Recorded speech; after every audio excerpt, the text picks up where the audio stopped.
सिया राम जय जय राम। नमस्कार दोस्तों, स्वागत है आपका सिया राम स्टडी चैनल में। मैं आपका दोस्त राधे राय का बात करने वाले हैं बाल राम कथा पुस्तक के द्वितीय अध्याय जंगल और जनकपुर के भाग 3 की। भाग 2 में हमने पढ़ा था कि किस प्रकार महर्षि विश्वामित्र राम और लक्ष्मण को बला अतिबल की विद्या सिखाते हैं, जिससे निद्रा अवस्था में भी उन पर अगर कोई प्रहार करता है, कोई आक्रमण करता है, कोई अटैक करता है तो उनको पता चल जाए।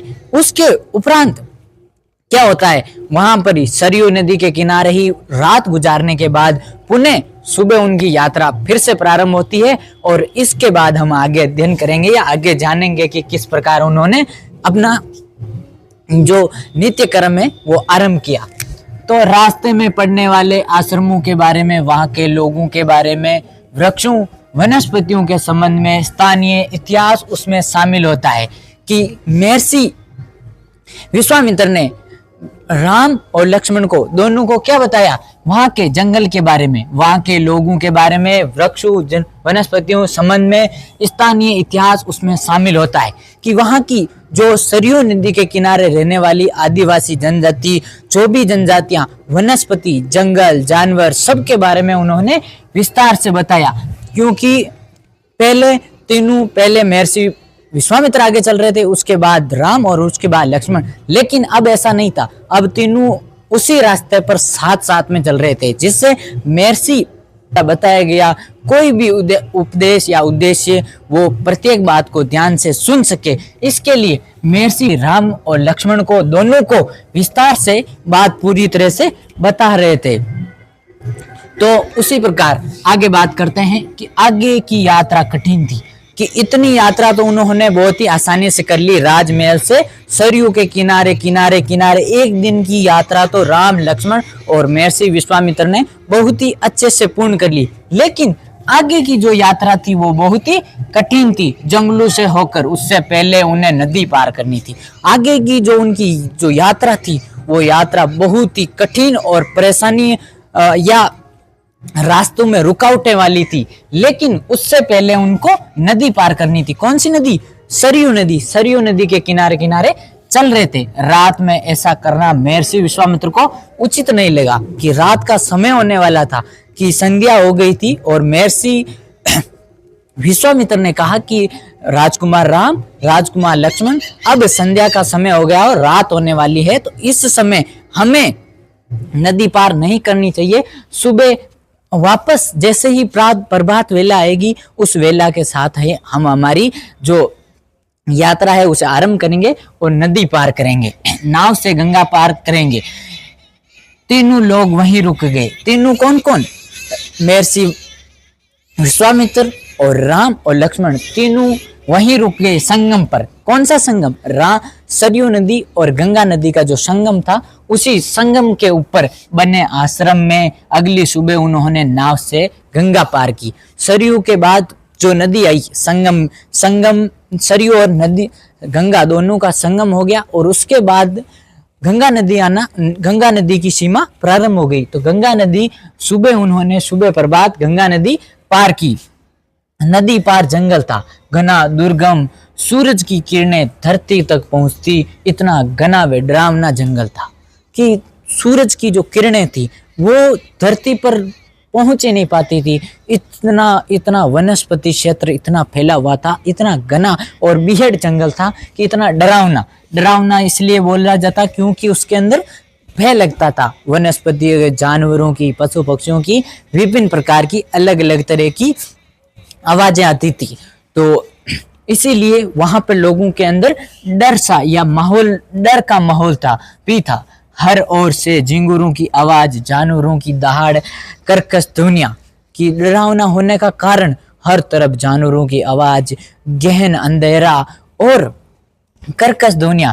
कर्कश यानी जो ध्वनि कानों को प्रिय न लगे या जो ध्वनि कानों के अंदर चुभे, उसे कर्कश ध्वनि कहते हैं। राम और लक्ष्मण को आश्वस्त करते हुए महर्षि ने कहा, राम और लक्ष्मण को आश्वस्त यानी विश्वास दिलाते हुए, धीरज बंधाते हुए महर्षि विश्वामित्र ने कहा कि जानवर और वनस्पतियां जंगल की शोभा है, कि राजकुमार राम राजकुमार लक्ष्मण, ये जो वनस्पतियां और जंगल के अंदर जो विभिन्न प्रकार की आवाजें और विभिन्न प्रकार के जानवर और जो भी तुम ये सब देख रहे हो, ये सब जंगल की शोभा है। इससे जंगल को कोई खतरा नहीं है, इनसे कोई डर नहीं है। असली खतरा राक्षसी ताड़का है। जो असली खतरा है इस वन के अंदर, इस सुंदर वन के अंदर जो असली खतरा है वो कौन है? राक्षसी ताड़का। वे यहीं रहती है, तुम्हें वह खतरा हमेशा हमेशा के लिए मिटा देना है।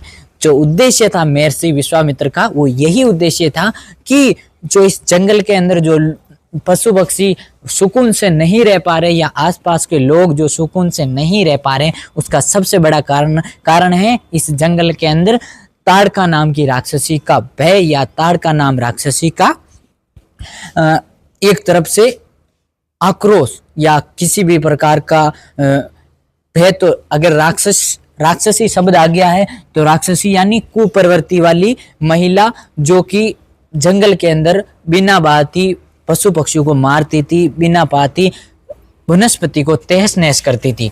तो राक्षसी ताड़का से है, वो यहीं रहती है, तुम्हें वो खतरा हमेशा हमेशा के लिए मिटा देना। जो खतरा है राक्षसी ताड़का से इस वन को, वो खतरा आपको हमेशा हमेशा के लिए मिटा देना है। ताड़का के डर से कोई उस वन में नहीं आता। जो ताड़का राक्षसी का जो इस जंगल में भय है, जो लोगों के अंदर ऐसी मानसिकता बनी हुई है, उसके कारण इस जंगल में, ये जंगल यहाँ के रहने वाले जीव जंतुओं और वनस्पतियों के लिए बहुत ही उपयोगी है, लेकिन फिर भी यहाँ पे जीव जंतु और यहाँ पर लोग सामान्य गण नहीं आ पाते। उसका सबसे बड़ा कारण है ताड़का, वो अचानक आक्रमण कर देती है। जो ताड़का राक्षसी है वो अचानक आक्रमण कर देती। कोई भी मनुष्य, कोई भी व्यक्ति जंगल के अंदर प्रवेश करता है, उसके प्रवेश करने के उपरांत अचानक से आक्रमण कर देती है, और उस आक्रमण का जो नतीजा निकलता है वो ये नतीजा निकलता है कि वो मार करके उसे खा जाती है। उस सुंदर वन का नाम ताड़का वन पड़ गया।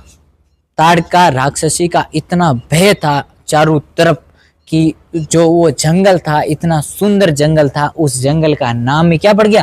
ताड़का वन। सभी लोग ताड़का वन के नाम से उस जंगल को बुलाने लगे। राम ने महर्षि की आज्ञा मान ली। राम ने हाथ जोड़े और महर्षि विश्वामित्र को कहा, जी मुनिवर, जी ऋषिवर, जी गुरुजी, मैं आपकी आज्ञा का पूर्णतया पालन करूंगा और जो भी यहाँ पे लोगों के भीतर जो भय है उस भय को मिटाने का पूरा प्रयास करूंगा। राम ने महर्षि की आज्ञा मान ली।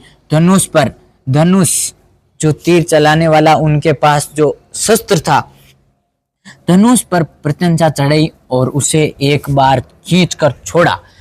धनुष के ऊपर प्रत्यंचा जो जिसमें बाण लगा करके छोड़ा जाता है, उस डोरी को या उसे जो धागा होता है, मजबूत धागा, उसको प्रत्यंचा कहते हैं। धनुष के ऊपर प्रत्यंचा चढ़ा करके उन्होंने एक बार जोर से खींचकर छोड़ा। इतना ताड़का को क्रोधित करने के लिए बहुत था। उस जंगल के अंदर निवास कर रही ताड़का के लिए धनुष के ऊपर प्रत्यंचा चढ़ाकर प्रभु श्री राम का छोड़ना ताड़का को गुस्सा दिलाना के लिए काफी था कि ताड़का को गुस्सा आएगा और वो तुरंत बाहर आएगी कि ऐसा कौन माई का लाल पैदा हो गया कि मेरे निवास स्थल पर आकर के मुझे ही बुलावा दे रहा है, अपनी मौत को बुलावा दे रहा है। तो इतना काम राक्षसी ताड़का को गुस्सा दिलाने के लिए काफी था या क्रोधित करने के लिए काफी था। देखते हैं अगले वीडियो में कि किस प्रकार ताड़का से प्रभु श्री राम और लक्ष्मण युद्ध करते हैं और किस प्रकार ताड़का का अंत होता है। इसके लिए आपको देखना पड़ेगा नेक्स्ट वीडियो, और कैसा लगा वीडियो आप बताएंगे। बहुत ही मिलते हैं बहुत जल्द नेक्स्ट वीडियो में। तब तक के लिए जय सिया राम, राधे राधे, नमस्कार।